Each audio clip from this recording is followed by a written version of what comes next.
सिंघानिया साहब, स्वागत है सीएनबीसी आवाज पर।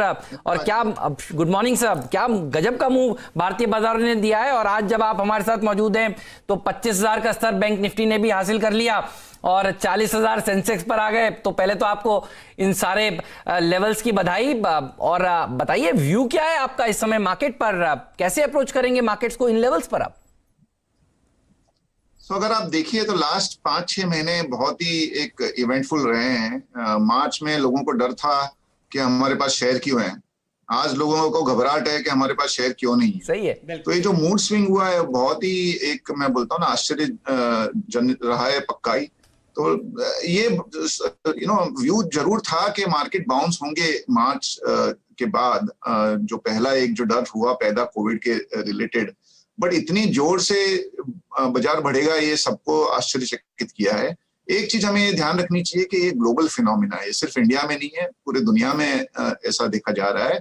और एक ये कह सकते हैं कि थोड़ा इसमें पीछे फंडामेंटल जब वापस से देखिए दुरुस्त हो जाए सुनील सिंघानिया साहब का लिंक तो बताइएगा। और एक अच्छी खबर और मेरे सामने आती हुई कि 15 पैसे की मजबूती रुपए में देखने को मिल रही है। रुपया क्या 2% देखिए मजबूत हो गया पिछले। हेमंत जी, बावजूद इसके अब आप देखिए टेक में रैली आ रही है, तो समझिए कि बाजार में किस तरीके का एंटिसिपेशन है तेजी का। सुनील जी हमारे साथ जुड़े हुए हैं। सिंघानिया साहब, एक प्रश्न मैं आपसे करना चाहूंगा।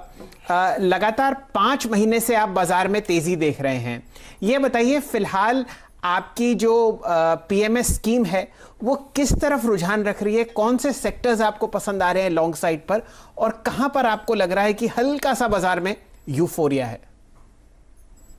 आई थिंक यूफोरिया थोड़ा सा छोटे स्टॉक्स में ज्यादा है जी। ये टिप्स जो घूम रहे हैं और थोड़ा सा एक आजकल जो रॉबिनहुड ट्रेडर्स का जो एक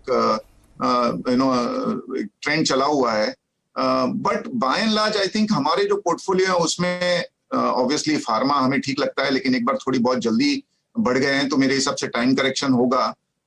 मेरा व्यू थोड़ा सा फाइनेंशियल की तरफ ज्यादा है।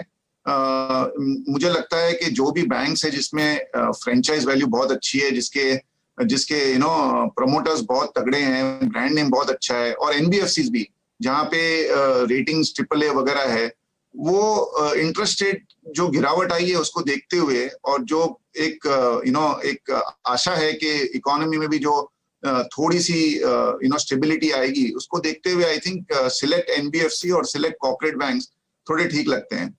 मुझे आईटी सेक्टर भी थोड़ा ठीक लगता है और हमारे ये जो फंड्स हैं उसमें भी हम ओवरवेट हैं आईटी में। आई थिंक जो डिजिटल है, जो टेक्नोलॉजी है, ये पूरे दुनिया में अब इससे बच नहीं सकते हैं। हर कंपनी को इसमें इन्वेस्ट करना पड़ेगा।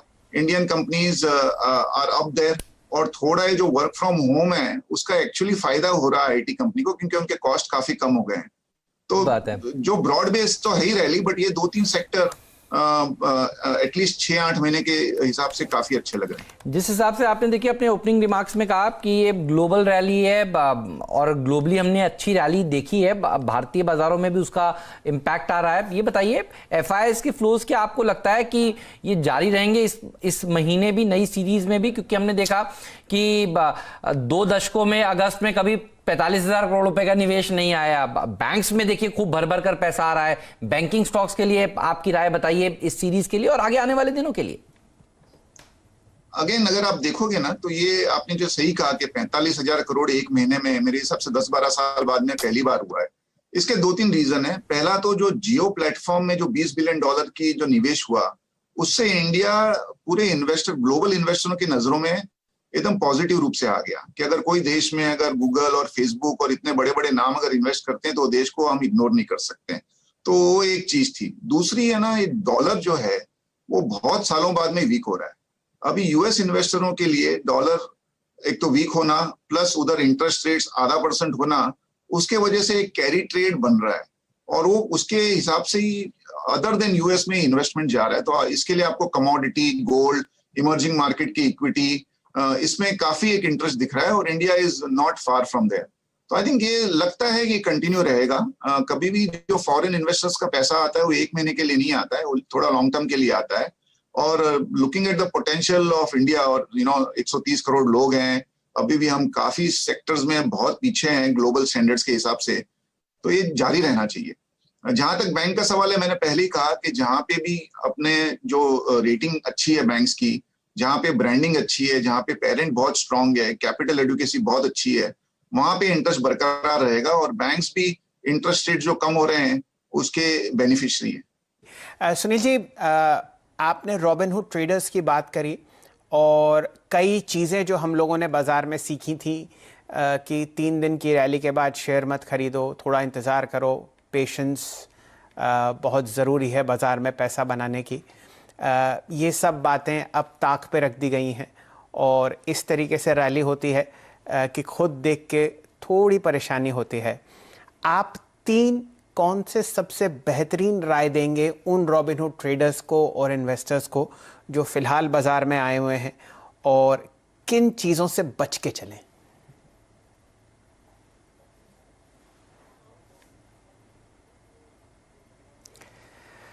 मेरे ख्याल से आज लिंक का ठीक दिन नहीं है।